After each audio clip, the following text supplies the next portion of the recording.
Durante 30 años formé parte de la Fuerza Aérea Mexicana, que es la rama del aire de las Fuerzas Armadas de México. Ingresé en 1962. Cuando ingresé, el secretario de Defensa Nacional era el general José Agustín Áviles. Para 1976 yo estaba asignado a la región aérea del sureste, en la sede de Tuxtla Gutiérrez, Chiapas. Un día que parecía normal nos llegó la orden de ir a hacer presencia en una zona que había que resguardar y estudiar. Se trataba de una cueva que ocultaba algo que a día de hoy aún no logro explicarme. Pero antes de todo, vayamos al inicio. Todo comenzó un día con 4 niños que llegaron al Hospital General en Comitán. 3 llegaron en estado de coma y 1 llegó al punto del colapso, pero aún consciente. Lo que este niño contó fue que habían quemado un terreno para poder realizar la siembra, algo muy típico por la zona. Una vez que quemaron todo el terreno y que quedó despejado, el niño y sus 5 amigos andaban caminando por el lugar, haciendo que encontraran una cueva. Esa cueva tenía una apertura muy pequeña, tanto que la única forma en la que ellos pudieron entrar fue a rastras. Impulsados por el hecho de la curiosidad de ser niños, ellos se dispusieron a entrar. Ya en el interior de la cueva podían caminar normalmente. El niño decía que adentro de la cueva y tras caminar 1 hora, habían encontrado unos sapos y unos hongos de color rojo. Los niños estaban interactuando con los sapos y dichos hongos cuando una persona se les acercó y les dijo que mejor se regresaran por donde habían entrado. Eso asustó a los pequeños, pues no creyeron que alguien estuviera adentro y más siendo un adulto, pues ellos apenas habían conseguido entrar a rastras y un adulto no cabía por aquella pequeña entrada por la cual habían ingresado. Eso hizo pensar a los niños que esa persona debía vivir dentro de la cueva. Fue por esa razón que ellos corrieron de regreso y cuando lograron salir, sus 3 amigos habían caído desmayados al suelo en cuestión de segundos, mientras que otros 2 nunca salieron. El niño siguió hablando y contestando preguntas por más de 4 horas, hasta que él también quedó en estado de coma. Desafortunadamente los 4 no pasaron de esa noche, pues todos perecieron. A esas alturas yo no entendía qué tenía que ver ese hecho con nosotros, qué relación había entre la Fuerza Aérea y un accidente de caverna con sapos de color rojo. Cuando arribamos a Comitán descubrí que no solo nosotros habíamos sido requeridos, también estaba el ejército y la policía corría las calles para que nadie se acercara al lugar de los hechos. Habían puesto un anillo de seguridad de 8 kilómetros. Al lugar habían llegado investigadores enviados desde la Ciudad de México. Se hicieron análisis con aparatos de la más alta tecnología de aquellos años, obviamente, y los primeros resultados arrojados indicaban que había 3 vetas masivas de oro. Eso, aunque sonaba improbable, no explicaba el hecho de que los niños hubieran caído en estado de coma para posteriormente tener aquel final. La zona era un caos. Nosotros hicimos análisis desde el aire, aparte de ayudar con la logística, pero poco podíamos hacer porque no había comunicación entre los involucrados. Cada quien estaba en lo suyo y nadie compartía su información con los demás. Yo pienso que el gobierno local era el más interesado en que nadie supiera exactamente qué estaba ocurriendo. Una de las diferentes cosas que escuché en los muchos días que estuvimos en la zona fue que al parecer dentro de la cueva había un ojo de agua y que el estado de los niños encajaba con otros casos reportados de gente que había quedado completamente loca después de entrar en cuevas muy parecidas a esta, cuyo interior tenía un ojo de agua. Se comenzó a teorizar que esos ojos de agua mucho tenían que ver con el estado de los niños. Alguno de los militares inclusive estaba hablando de brujas, demonios y nahuales, así como otras criaturas del bajo astral, pues para nadie es un secreto saber que esa zona es una zona de mucho misticismo. También se estaba hablando de la posibilidad que dentro de la cueva hubiera uranio.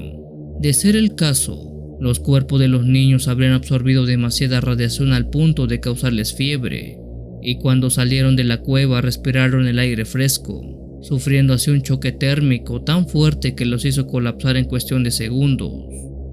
Todo era muy interesante, pero lo que no entendí era por qué estábamos involucrados tantos.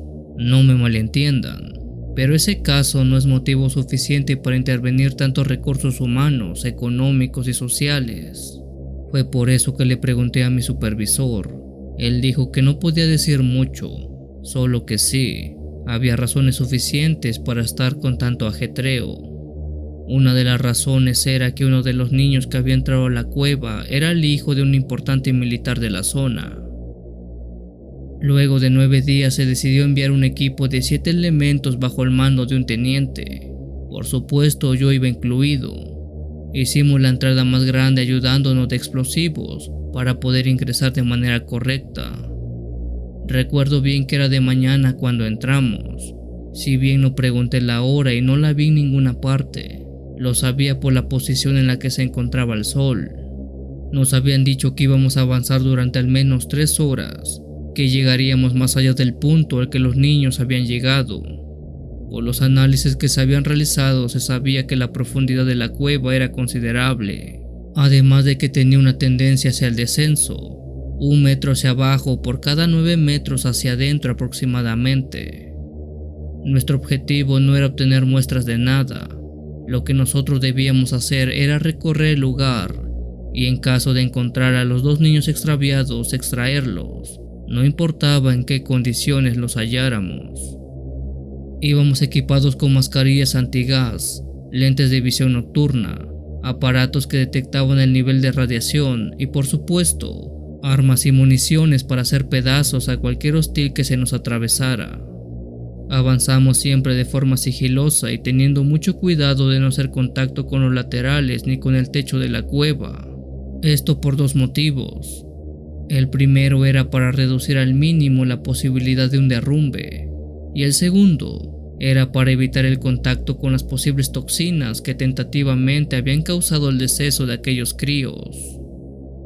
Tras avanzar 2 kilómetros hicimos contacto visual con aquellos pequeños brotes de hongos rojos que el niño había mencionado. Luego de avanzar otro kilómetro más encontramos zonas cubiertas de esos hongos, y en esas zonas había sapos del mismo color. Al parecer era su hábitat. Cuando avanzamos hasta los 5 kilómetros de profundidad nos percatamos que en los bordes de la cueva había pictogramas, dibujos con una antigüedad obviamente desconocida. Los dibujos, para mi pobre entender, ya que no soy historiador ni mucho menos antropólogo, pero he de pensar que eran representaciones grabadas en la piedra que contaban una historia. Primero que nada les voy a describir los dibujos y el resto se lo dejo a su interpretación. En ellos se mostraba un firmamento vacío, 9 estrellas cayendo hacia 9 cerros o montañas, una gigantesca serpiente con una cola en forma de corona de 9 puntas, 9 personas alrededor de la gran serpiente, y 9 cerros o montañas en cuya cima había un animal diferente en cada una. Eso es lo más detallado que puedo decirles del dibujo más grande, ya que había muchos otros dibujos y símbolos, además de otras cosas. Algo que también debo destacar es que todos esos pictogramas tenían un estilo bastante similar al de los mayas. Ahora, para mí, la historia que se estaba contando era que 9 dioses bajaron a la tierra, o tal vez fueron expulsados del cielo como castigo. Cual sea que haya sido la razón, al llegar a la tierra tuvieron que enfrentarse con un monstruo poderoso en forma de serpiente, y al vencerlo se dividieron el poder entre los 9. Luego, para no enfrentarse entre ellos, cada uno eligió un cerro para gobernar.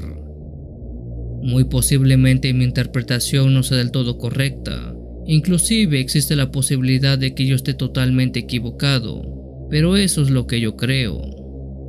Regresando a la historia, todos estábamos impresionados por lo que estábamos viendo. Queríamos seguir explorando esa área de los dibujos, pero el teniente nos ordenó seguir avanzando. Al llegar a los 8 kilómetros de profundidad, luego de poco más de 2 horas de haber ingresado, tuvimos que detenernos, porque la persona encargada de manejar el aparato que detecta la radiación dijo que ya estábamos en el límite antes de que también se tornara peligroso para nosotros.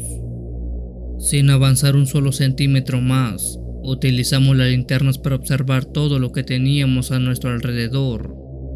Como todos estábamos en completo silencio, Alcanzamos a escuchar muy tenuemente el fluir de un líquido. Es agua de seguro, afirmó el teniente. Eso confirmaba que en el interior de esa cueva había un cuerpo de agua de una dimensión que no podíamos determinar en el momento. El teniente nos ordenó regresar y salir de la cueva. Por desgracia no encontramos a los niños. Ni un tenis, ni un trozo de tela, ni un cabello, ni nada que nos indicara que hubieran estado ahí alguna vez. Ni ellos ni el señor que se supone los había asustado. Llegamos a la conclusión que los dos niños que se perdieron, al no tener luz porque se separaron del grupo, de alguna forma corrieron más hacia el interior de la cueva y se perdieron en algún punto, uno que nunca sabremos. Ya estando afuera y después de que el teniente emitiera su reporte, se ordenó dinamitar la entrada de la cueva. Luego el ejército, especialistas, policías y nosotros, cada quien regresó de donde había llegado. Yo nunca supe la verdad de por qué el gobierno movió tanta gente para investigar una cueva en la que no había nada. Bueno, creo que no había nada.